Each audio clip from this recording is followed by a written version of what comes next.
Hi, everyone. I'm Bernadette Wager. Welcome to Prime Time for Women. We are here with Jen Silbert and Courageous Living.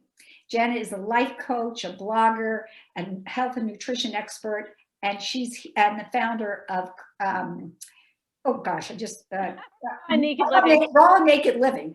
It's been a long day. But anyhow, Jen has been doing this. It's an 8-week program, and this is her 6th of 8 weeks. And today she's going to be talking about the intersection between leadership and vulnerability. She will be referencing some of Brené Brown's work. I know you're going to enjoy this. And if you get a chance and you want to reach out to Jen, I'm going to put her contact information in the chat. And just let us know, reach out to her and she'll be sure to get back to you. Okay, Jen, thank you so much for being here. I'm so glad that you're here and somebody is joining us. Excellent. Excellent. So, shall I wait a second? I think so. Let's see. Because this is going to be interactive today. This is going to be interactive. We're going to have some back and forth on how we define leadership and what separates good leaders from less effective leaders. Okay. And challenging the misperceptions that we have about our abilities as leaders. So I love this, love this subject. And I love that I have the amazing resources from the great Brené Brown. So what I'm going to be talking about today is largely out of her playbook, because the truth is that not only is it not necessary to reinvent the wheel, but it's really important to connect people to Brené Brown's work, which is largely under the title Dare to Lead. So we're talking about daring leadership today. And so what I'll be doing is taking things out of her book and then also turning the readers on, or the listeners on, to her website, so we can maybe share screen and we'll just go to her website and all of the free resources she does have online for those who are willing to step into their daring leadership abilities. And so, Jen, just before I forget, what is her website? And I'll write that in the chat. Oh, thank you. It's rawandnakedliving.com. Okay.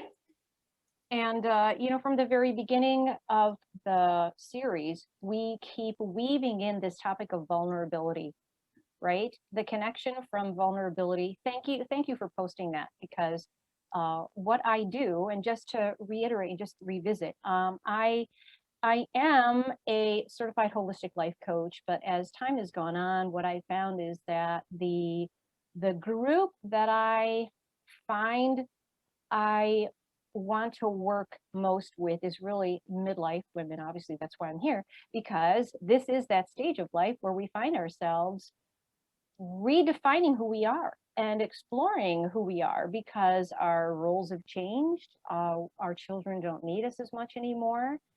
And in fact, they may not need us at all. We may have discovered that we have been very enmeshed in our relationships with our children, and that now we are finding there is this big void. There's a gap, and we're feeling it at a soul level, and it's getting to us in places we didn't even think were on our radar, which includes, who are we now if we're not a mother anymore? And it also shows up in our careers, because we now have the ability to revisit our happiness and our joy on our job, right? Yeah, that's such a good point, because it's like we're no longer that, but it also is this sense of possibility. What can we be? Who can we be? Bingo. And I have to say that that's one of the reasons that I have liked some of Brené Brown's work, because it's such a good mesh with Prime Time for Women's mission. Absolutely. Yeah. Which is celebrate, connect, and empower women from diverse backgrounds as they explore new possibilities in the second half of life. Yes, you've got that down. Exactly. So what I'll be bringing up today, and I'm going to refer to some of my notes here online, is Sure. is starting off by really asking us to think about whether or not we consider ourselves leaders. And so if I was in person in a room and talking on the subject, I would just ask people to raise their hands if they think of themselves as leaders, and to set the stage with that. So I'm just curious, from your perspective, what do you think the point would be to start off this conversation by asking people to acknowledge whether or not they think that they're leaders or not? Well, I guess, Jen, my thought when you were putting that to me was, I think everybody is a leader. Sometimes they don't know that they have the power to lead, but they might lead without even knowing it. And it could be as simple as a friend of mine who has been navigating her mom is in her 90s, and in the early part of COVID, her mom had to come home, had to come live with her. She just couldn't be by herself anymore. So in the middle of a pandemic, she moves her 90-year-old mother to her house. She takes care of her for multiple months, but then she gets to the point where she cannot physically lift her mom anymore. So then in the middle of a pandemic, she navigates finding an assisted living that can take her mom and provide the care that she needs. Uh, she then has to sell her mom's home to help afford to pay for that.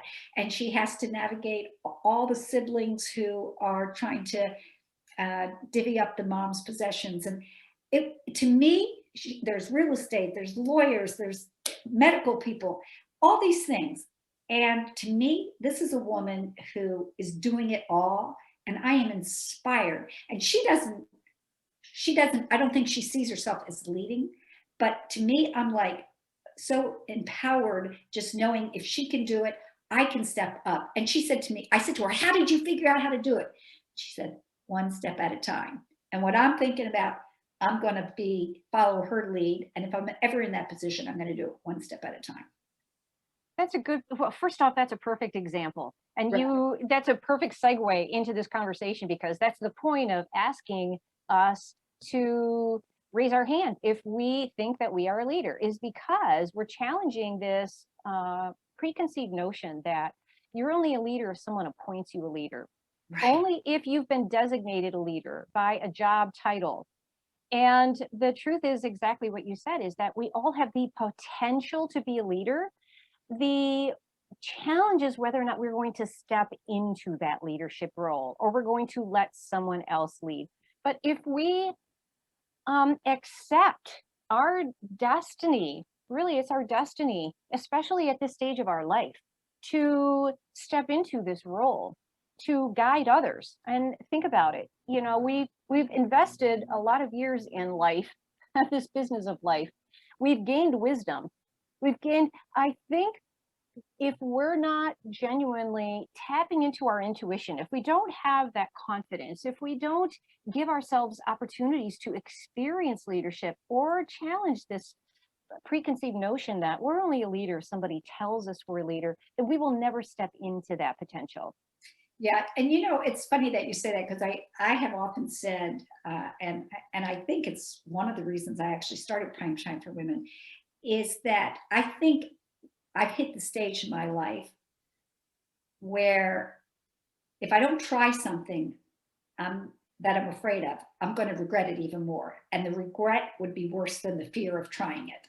That's And good. to me, that's sort of the definition of being in your prime, where it's like, and you know what, Jen, you said earlier, we all make mistakes. I'm like, yeah, I've made a lot of mistakes, but I'm just at the point in my life where the regret of not trying again would be way worse than the fear of trying it.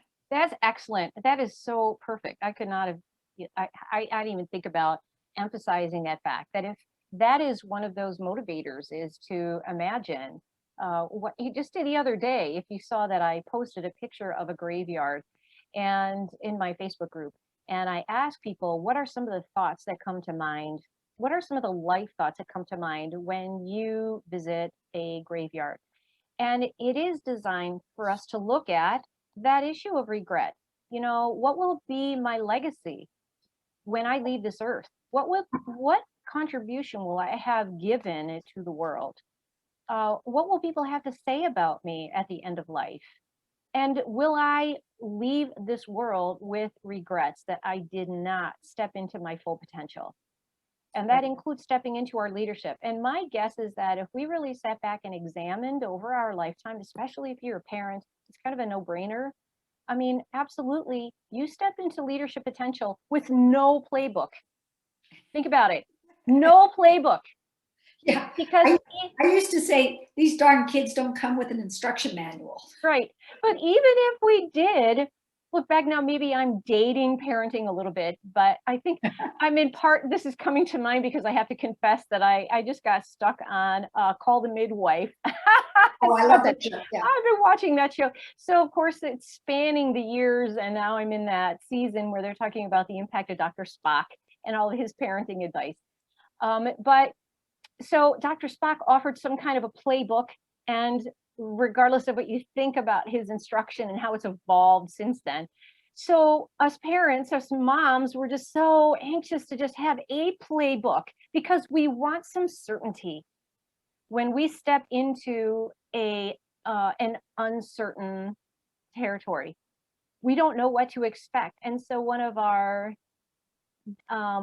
instinctive inclinations is to look for some clarity, look for the playbook so that we know how to navigate our way through that. But regardless of what you think about Dr. Spock, that was only going to get you so far, because every child that comes into this world is different, and then they evolve, and you don't know that what they're going to be like when they become toddlers, and then they get into middle school, then they get into high school. And every child, just like every adult, we face micro traumas every day, and that shapes us. And then, you go back and you revisit those memories and you pull them up. And when you revisit those memories, you put them back in the file drawer in your mind, but you've put them back at a different stage of your life. So it's actually filed a little differently. Every time you pull up a memory, it's just a little bit different. Someone's been studying the effect of the brain and what's going on in the brain. Who loves that? Yeah, very good.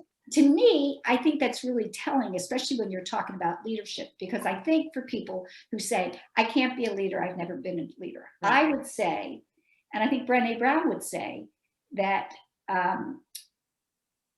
you evolve over life. And just because you weren't comfortable at that time doesn't mean that you will never be comfortable.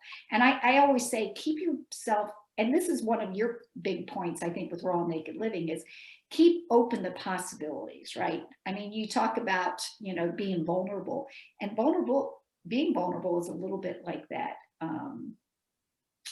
How do you say it, Jen? It's being open to what comes and being authentic in that. Open. Right. And it is the basis for the conversation I want to have today. This is the basis for the work that Brené Brown has created on the topic of daring leadership. And I just want to use her terms because the truth is that those terms really do differentiate between different leadership styles. She talks about the difference between armored leadership and daring leadership. So can you define those for us? Yeah, I want to go kind of a little back and forth without losing us so that I can see that. But so I showed the book, and I want to put this out there as a resource for anyone who is, watching the recording, that I would recommend that you invest. If you are a designated leader as we speak, then I highly recommend that, you invest in Dare to Lead. But if you want to look into it a little bit later, if you're not sure that you are in fact a leader, if that's not convinced you yet, then you can find your way onto Brené's website, which is just BrenéBrown.com. And in a short few minutes, I will go ahead and share the screen, and then we'll just get on there together, and I'll show you how to navigate that. But yes, thank you. When do you want me? Do you want me to make you? Not yet. Not yet. What I want to do is let's just start by defining leadership. So if we can take this definition of a leader and start with that. A leader is anyone who takes responsibility for finding the potential in people and processes. So potential in people and processes, and has the courage to develop that potential. Take the responsibility for finding the potential in people and processes, and has the courage to develop that potential. So as you can see, it really does come down to, it comes down to courage. Comes down to courage. You need to have the courage to step into that role. And we'll go into a couple other subcategories here, you'll see, of the daring leadership, which I'll talk about more so than the armored leadership. But I want to. Can I ask a question? Is this Yeah. definition of leadership taking the responsibility for finding the potential for people and processes and having the courage to develop it? Is that the definition of daring leadership or armored leadership or any leadership? It's definitely not. It's probably more for daring leadership. Okay. Okay. So as I read, some examples of armored leadership, and actually, I'm just going to throw some out there and just let you guess. If you're watching the recording, I want to let you do some thinking on your own and just not spoon feed you anything, because this is part of this whole series, is really tapping into our own intuition and doing that deeper dive to look into what our perceptions are on this topic of courage. And if we don't feel like we've been stepping into our full potential, what is holding us back? And only you know that. Right. Only you know that. But leadership, the bottom line is, it's not about the title that you have. And it's not about having the corner office. It's about your willingness.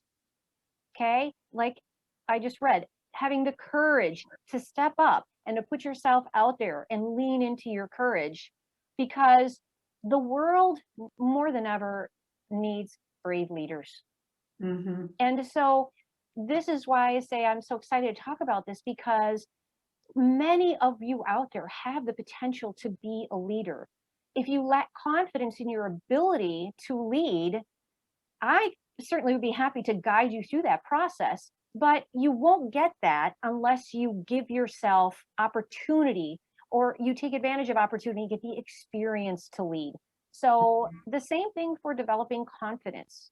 Confidence comes through experience, right? You develop a competency in a certain area, which helps you to develop confidence in your ability to do that task or job.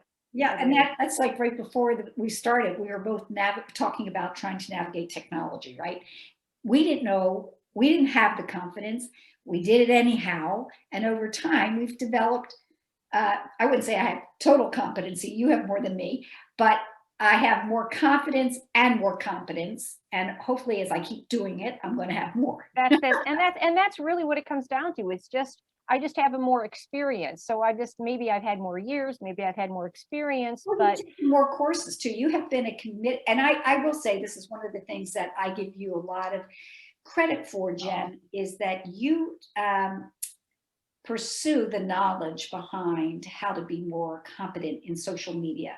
And I'm more like, it's not that I don't do a little bit of that, but I haven't taken the kind of courses you do. So I just want to give you a shout out on that. Thank you. Thank you. At some point, being an information collector and consuming information really steals away the time from us to actually put that into action. And so it can be tempting to just continue to collect information, thinking that you have to know one more thing in order to finally just put yourself out there, or to put this plan into action. So there comes a time when you finally just have to get off the pot, right? Sometimes you're just like sitting on the pot too long. Right. But you bring up good points. Thank you for being such a vibrant listener, because you add so much into this conversation.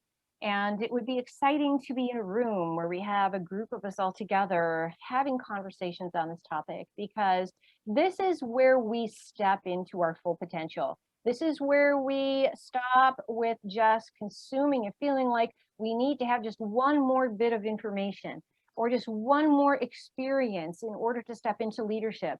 But think about this. I had an experience the other day where at 10 o'clock at night, my husband and I heard this loud noise in front of the house, and it sounded like someone had literally thrown something at our door. And immediately, I was jacked into panic, because the front door wasn't locked, and it sounded just like someone who was trying to break into your home. So we both just were very trepidly went to the front door. We opened up the door. We looked out at the front porch and didn't see anyone out there. But we suddenly heard our neighbors coming out and heard someone say, "Oh my God, there's been an accident." Okay. So different people respond differently, even in a crisis like that. Some get immobilized and they just don't know what to do. And it's literally the deer in the headlights. Oh my God, what should I do?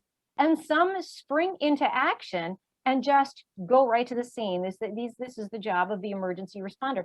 I discovered that I have a tendency to just go right toward the scene of, of the action. And it was interesting to, after this had all transpired, unfortunately, no one got hurt. Oh my goodness, it was a freak accident. And the truth is that the gentleman who was in the accident was all alone, but he had hit a little culvert, like a little drainage ditch, and it put him airborne. And so in the end, he ended up upside down in the middle of the road, and he was able to walk away from that accident. But Unfortunate. Was the loud noise the car flipping over? yes, what had happened is it hit the drainage ditch, and then it went sideways and it hit a stone wall on the side of the road, and it sheared the stone off of the top of the wall and then went airborne and ended up upside down. So the neighbors each had different reactions, and it's very interesting as to how we will respond to a crisis when it happens, because we don't know. This is an example of how you don't know how you're going to deal with a situation until you're actually in it. So in this situation, one of the neighbors immediately got on the phone and called 911. That was their first response. The other neighbor had deer in the headlights and stood on their front porch and didn't really know what to do in the moment. They may have heard the other neighbor get on the phone with 911. I just bolted into action and went immediately to the scene and wanted to see that the person that was in the car was okay. So there's no judgment here at all. But in that case, it could be that there were a variety of places where we needed someone to step in to be a leader. Someone needed to call 911 and do it pronto. Someone needed to check on the driver and see where they're. Someone needed to maybe scope out the damage to make sure there wasn't some vulnerable situation there that was suddenly going to collapse if we didn't tend to it. Maybe the stone wall was about to collapse and we needed, you know what I mean? That's just the first example that came to mind, that we could probably look back at our history and see where we have by default stepped into a leadership position and maybe didn't see it as leadership at the moment, but we either responded to something that happened or we stepped in to take on a job that needed to be done. Right. And we just did it. So if I were to challenge you to define your challenge you on your response, if you didn't raise your hand, if I asked you, would you consider yourself a leader? You might just look back at your past and say, yeah, you know what? I remember that time that, whether it was in church or in a community group or on the job where you just went ahead and took charge, that's you. So you're a leader. Okay. Now, as we go on in this conversation, we're going to dig a little bit deeper into what an effective leader, what are the characteristics of an effective leader? Okay. And I think that would challenge us to all look back as well and maybe take some time to examine our history with leaders. What are your experiences with effective leaders? What are some of the characteristics that they had? And now look at maybe some of the ineffective leaders you've had. What were some of the characteristics of those leaders? And now we can maybe start to form a picture of the kind of leader that we would like to be. And perhaps we don't have an opportunity right in front of us, but we can start cultivating characteristics of a courageous leader right now, right today. So I did make you a co-host. Okay. You wanted to share. I didn't know if you wanted to share the characteristics of an effective leader. We're going to do that, but I'm going to read a few things off first before I get into share screen. But it's ready for you if you're ready. Thank you. Okay, so I'm just going to read from the book as Brene goes on. And Brene Brown is a shame researcher by background. And Brene has decades of work in investigating what constitutes what she calls wholehearted living. And this is a way of life in which you experience, I would say, unencumbered joy and contentment and satisfaction with life. You know, who are the people that are set aside, that are able to experience life regardless of the adversity that they've encountered, regardless of their hardships? Who ends up coming up on top? And what is their secret sauce? So I'll say that's it in a nutshell. So that research began with certain groups of people, and then as time has gone on, is now gone into looking at leadership. What makes effective leaders? What makes ineffective leaders? So she's categorized leadership into two different spaces. One is armored leadership, one is daring leadership. So I'm going to read a few examples from each, and I'm going to just let you guess. I'll put you on the spot, and I'm sure you're going to nail it right away. But I'll read this, and you tell me whether or not you think this is an example of daring leadership or of armored leadership. Driving perfectionism and fostering fear of failure. I would say armored leadership. Yes, armored leadership. Okay. Practicing gratitude and celebrating victories and milestones. Daring leadership. Daring leadership. Being a knower and being right. Armored. Armored leadership. Cultivating commitment and sharing purpose. Daring leadership. Yes, I'll just do a couple more. You kind of get the idea where you could see how we can contrast the differences between the two. I think that we could look at our parenting from that perspective as well. I was just wondering if I should put some of these in the chat because there's such good examples. Yes. So can you read those back to? Sure. One was driving perfectionism and fostering fear of failure. I didn't see this list on her page, or I would pull that up. Driving perfection and fostering fear of failure. Yeah, that's good.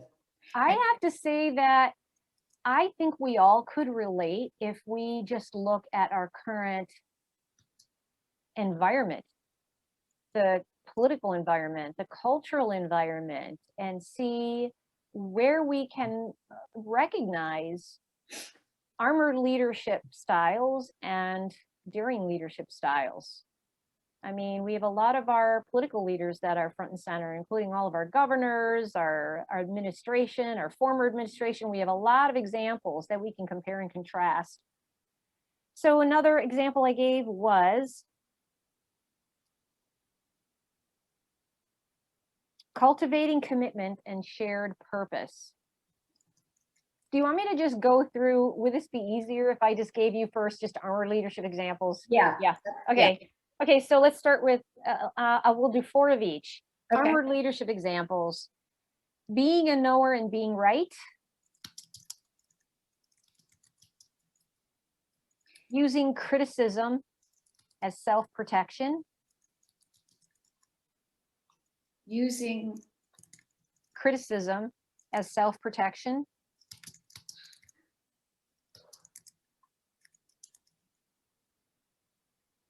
Okay. I'll try to find one that are not too leading for compliance and control.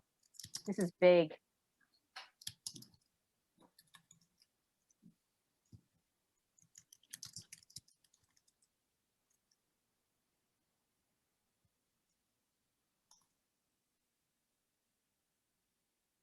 Okay. Okay, so now let's do some examples from daring leadership. This is helpful because I think everybody can relate to this. Good. Go ahead.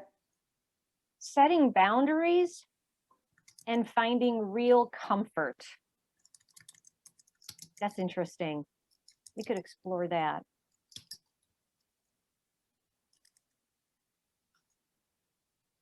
Practicing gratitude and celebrating milestones and victories.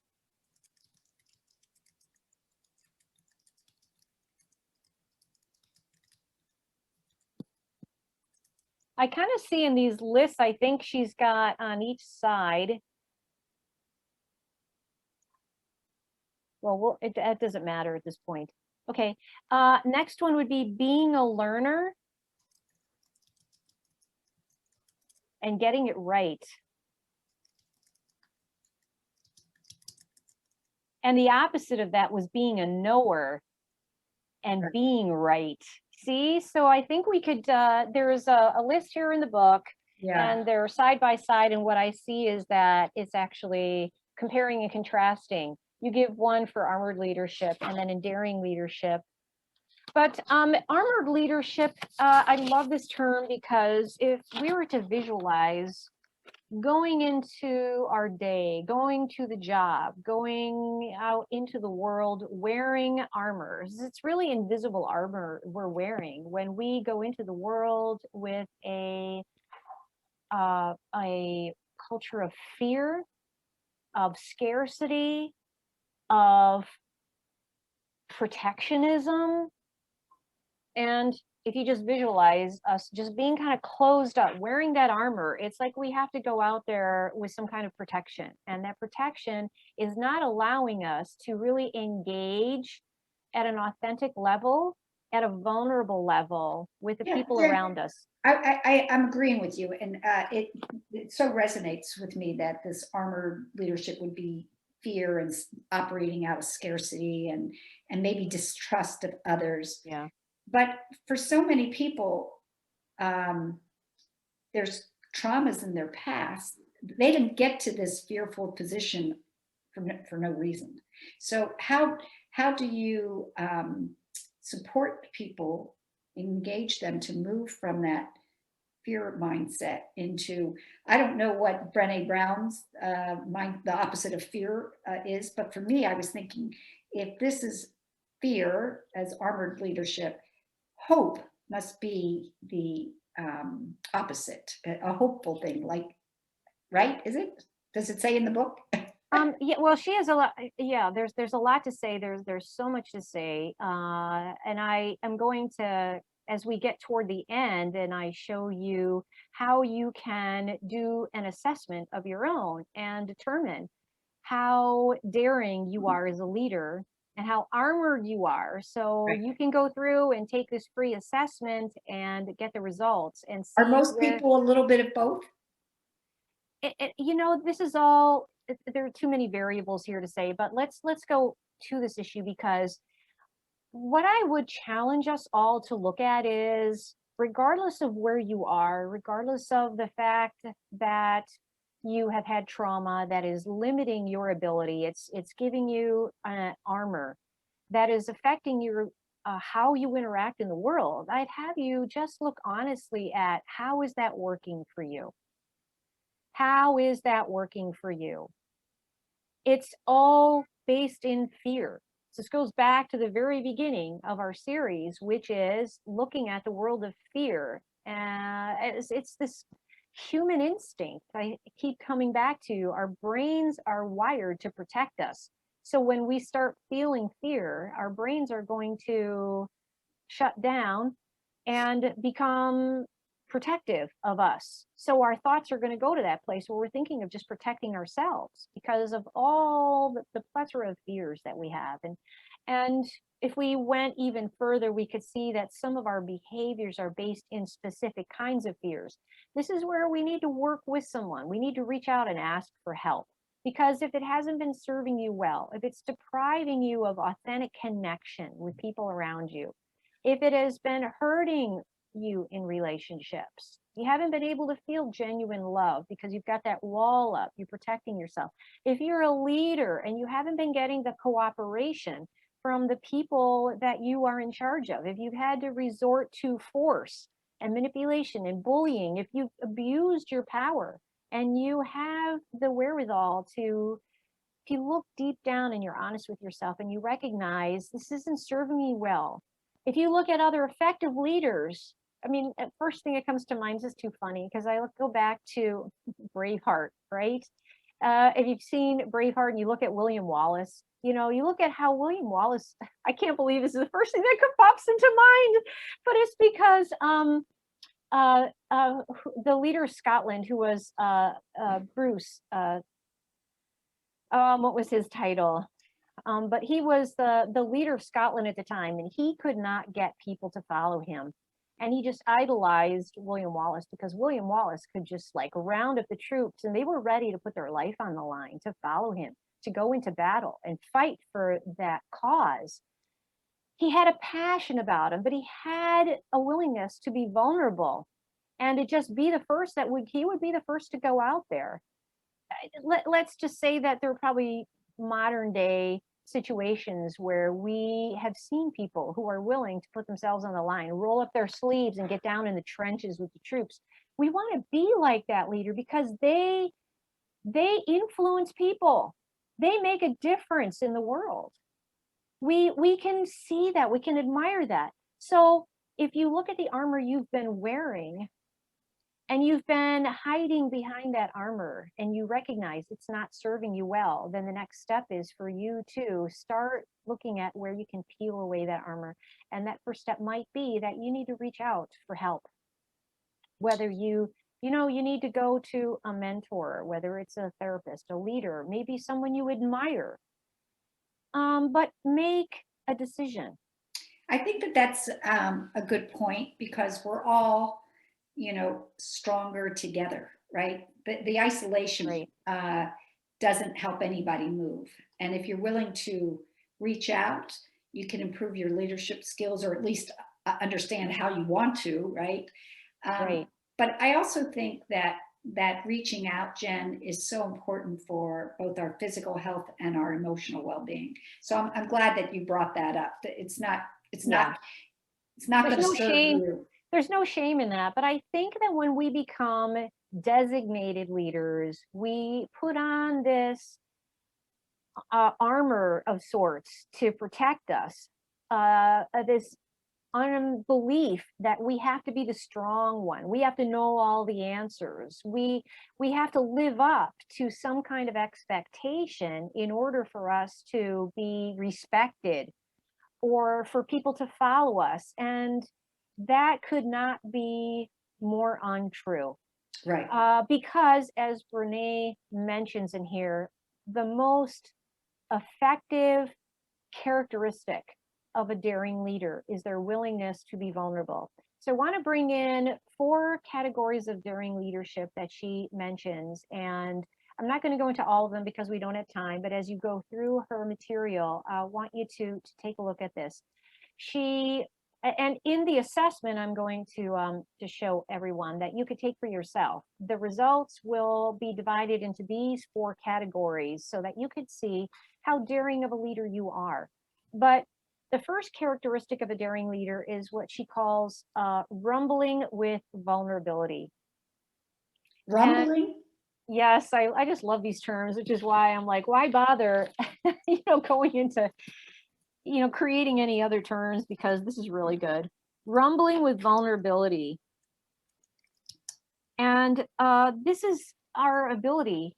How vulnerable are you? And some of the questions in the assessment that maybe tap into this would be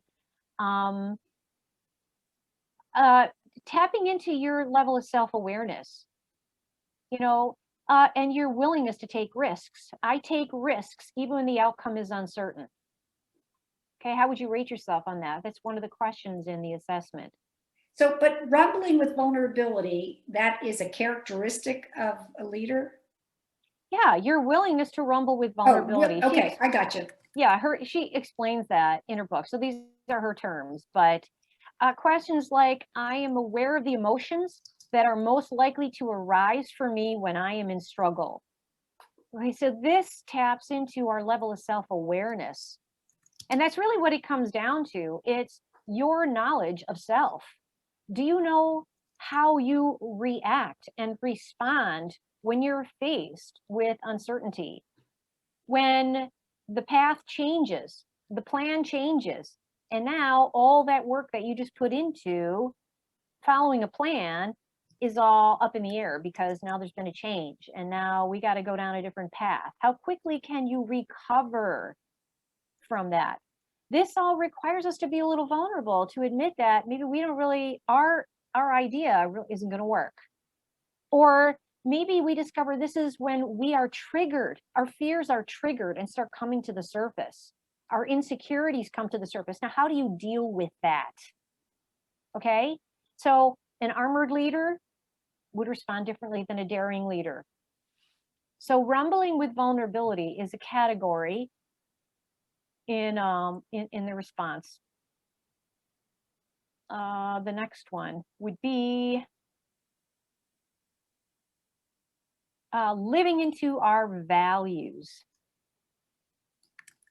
Living into our values means living in alignment with our values. And what that means is, first off, you have to know what your values are. This is like a very foundational element of self-discovery, is knowing who you are. So I can't tell you, almost everything that I do brings into the conversation the question of, do you know what your values are?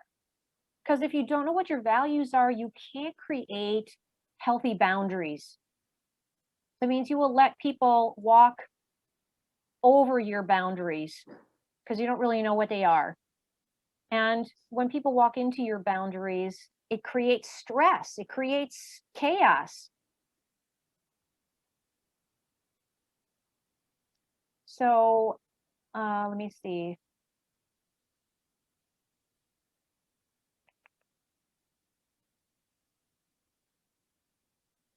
I'm not going to go into some of these questions because I don't know, they might cross it into a couple of these other areas, but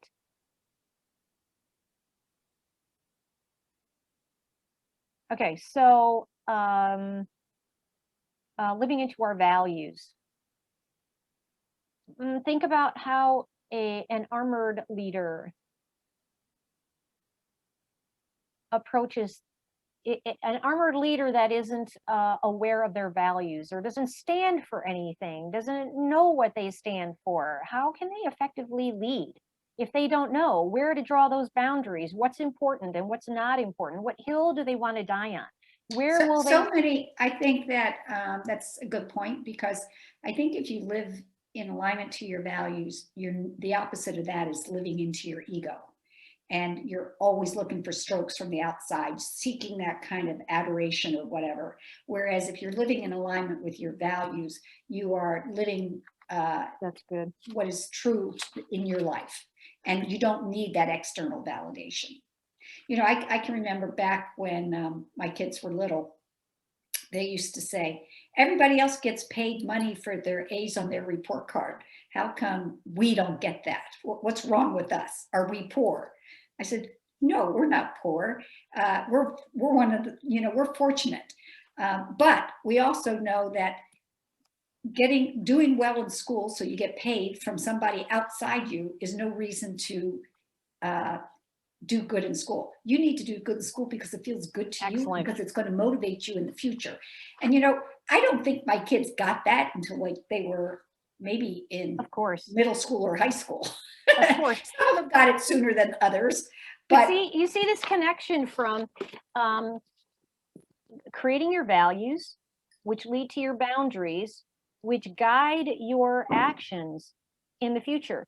And some of those actions will mean that you're going to disenfranchise some people because you're no longer people pleasing. And think about it, if an armored leader is a people pleaser and maybe wants just everyone to like them, they're not living in integrity, really. They're not living by a set of values. They don't have boundaries. They're out to please.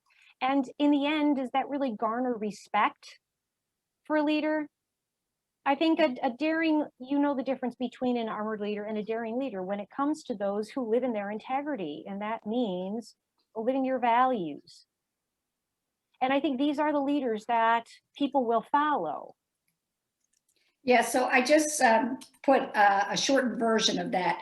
Values guide boundaries, which help determine actions. Right. But then it also will give you peace when you realize that you no longer will be pleasing everyone, because when you set those boundaries, like even your kids, when you set those boundaries and say, no, we're not going to pay, your kids are going to think you're the bad mama at that point. Oh, well.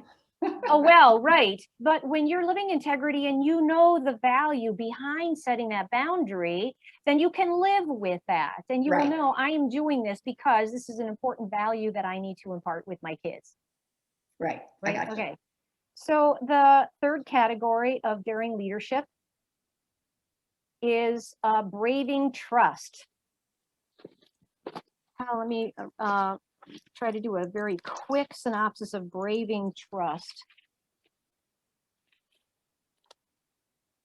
I look at this list that she has.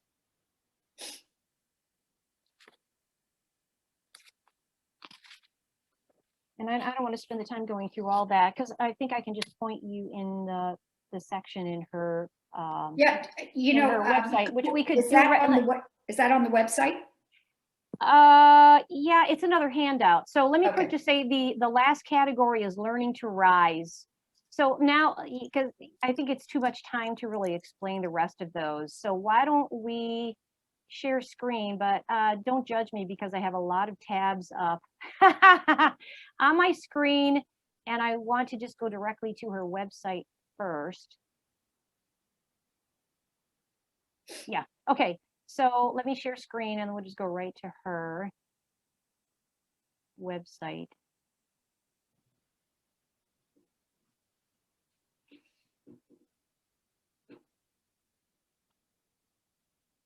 Okay, good. Can you see that? Yes. Okay, great. So everything that you will need to continue this homework or continue to learn and grow into, check out your leadership potential and grow into a daring leader, if that's what your heart is calling you to do. I'm going to show you here on Brene Brown where you can find it, and there's so many great resources on here. But we're going to go to the section over here called Dare to Lead Hub. Can you see that right now? Yes. Okay. I have a number of the tabs open already. Can you put your screen to full size? Oh, that's better. Is it better now? Yeah. Mm-hmm. Yeah, I don't want to miss out because I have some of the other tabs open here. Okay, so we're going to go to the Dare to Lead Hub. I think that's where we're on right now. So this is the book that I've been reading from called Dare to Lead. It's been out for several years now, but here is the definition that I used from Brene's site of what a leader is. And the important points here is that you have the courage to develop. You take responsibility to find the potential, and then you have the courage to develop that potential. So it's kind of a two-part definition of a leader. So if we go down here, you'll see that there are plenty of resources. And this Dare to Lead program is been going into classrooms, and I love that, because now what we're doing is we're starting to raise up brave leaders at a very young age to understand what daring leadership is. And the bottom line is that you're considering the people around you in an environment of daring leadership, because we're now here as a team. We're not that authoritative leader that we may believe we have to be. I was going to say that when you were doing your definitions of leadership, when you started off by saying, what would you define, how would you define a daring leader? And I didn't really answer that because it was not meant to be, it was a rhetorical question. But one of the things that first popped to my mind was somebody who's willing to listen, because I don't think it's possible to lead people if you don't know where they're starting from. Great. Bingo. And I think that'll show up if you go here to number 3. This is the Daring Leader Assessment. So if you click on here, this is a free assessment. So, please do come by and take the assessment. But Can people reach out to you, take the assessment and reach out to you, Jen? after you get the results, you can. I would suggest you do that. I would suggest just going on to Brené's site and taking the assessment, and I'll show you what the results will look like. My Okay. results should still be up here. So I don't mind being vulnerable and sharing what my results were. Daring leader. Yeah, daring leader, exactly. Not afraid to be vulnerable. And it turns out that was probably where I rated highest of all the 4 categories, but those were the categories: rumbling with vulnerability, living into your values, braving trust, and learning to rise. So you begin the assessment, so you just click on here and go further. And let's see if, let me close some of these so that I can get to another section on here, which is free resources. And you have all these downloads from the Dare to Lead section. It take too much time to go into. I found a leadership manifesto, which I highly recommend you take a look at, because that manifesto is a recommendation. It's basically an employee manifesto. This is what we want from our leaders. So if I was a good leader, I would have that manifesto posted up in my office as an example of what I aspire to show up as for my employees. You could do it as a parent or whatever, but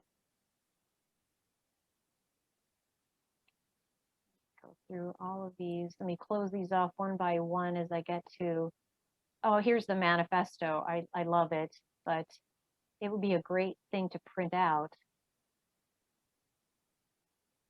Okay, so I'm just going to go into my email because this is where I got the results. See, they don't store the information, so you don't have to worry about them misusing or spamming you after you get done with the assessment.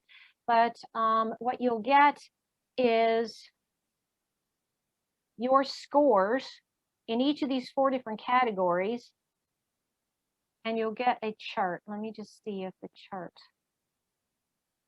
shows up. No.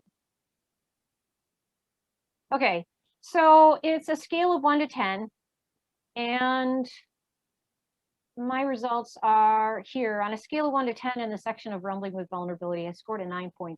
So I don't know if there are maybe 30 questions. It doesn't take you all that long for the assessment, but rumbling with vulnerability is one of my strengths, apparently, and that's pretty self-explanatory. The willingness to and the ability to rumble with vulnerability is a foundational skill of courage building. And without this, apparently, in her view, you can't really build on the other 3 categories very well. So this is a really good place to start.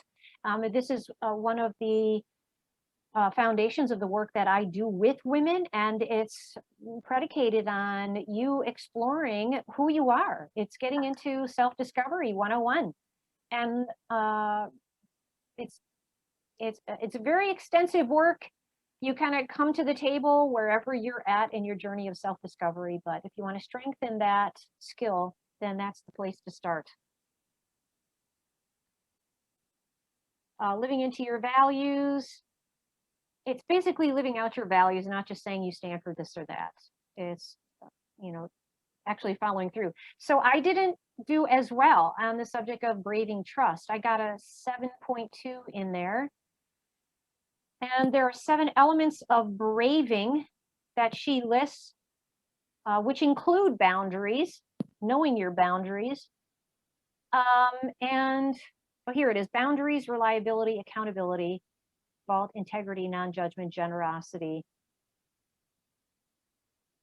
There's a download here that has a list of all of those, but so I'm willing to say that I did not do this as strongly as I did in showing up vulnerable. Same thing with learning to rise. This is all about challenging the narratives that get in the way of learning from your setbacks. So I think this is a gauge of how resilient you are. How well can you recover from setbacks?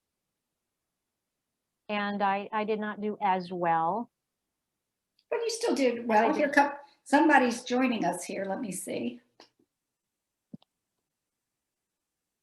I want to know that I took a picture because they don't store the information.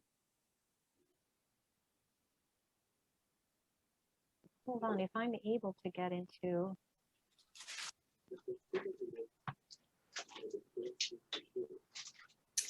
Bear with me here because I had a picture. And this is really the best thing, is just to see where is.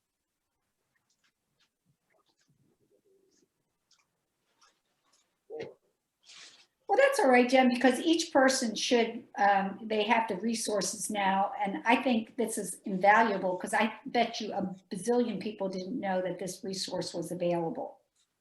Yeah, I really would have liked to have shown the picture that I took of it because, here we go. This is it.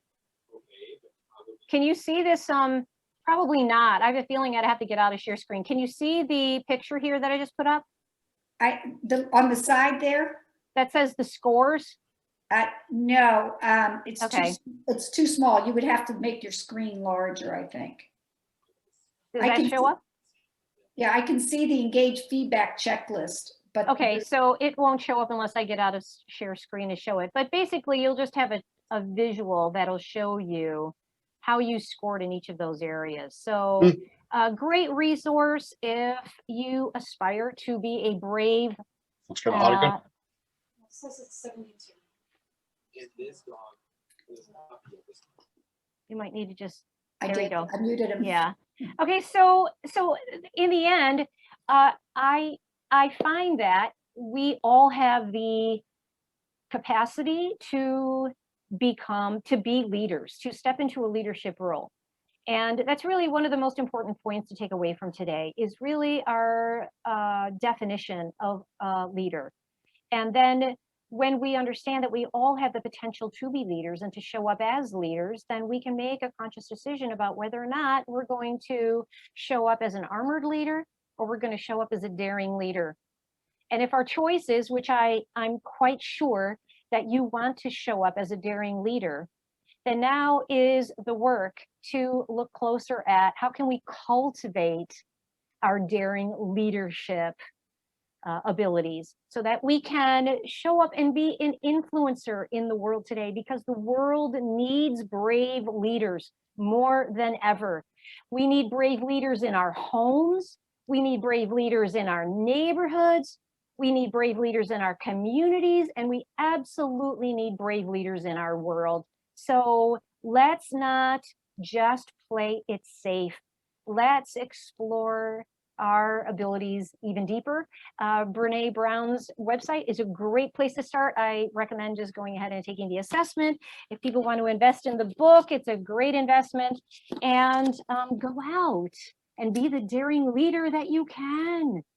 Well, Jen, I just want to thank you for today's workshop. It really was like a workshop. It was so helpful. Good. And this, along with all the other programs that you've done, are on the Primetime for Women website. And I'm going to wrap up today with saying that you'll be back next week on Wednesday at 3 p.m. and we'll look forward to it. Yes, and the topic next week is the courage to live. And some of these topics may sound benign, but I hope that it piques your curiosity, because it's a really deep subject. It's a really deep question, you know? So do we have the courage to really live in our life? Live life fully, right? Yes, live life fully. That's what it's all about. Okay, we are going to, we have John joining us right at the very end. Did you have a question for Jen? I did. I think I had the times wrong. I thought it started at 4 o'clock.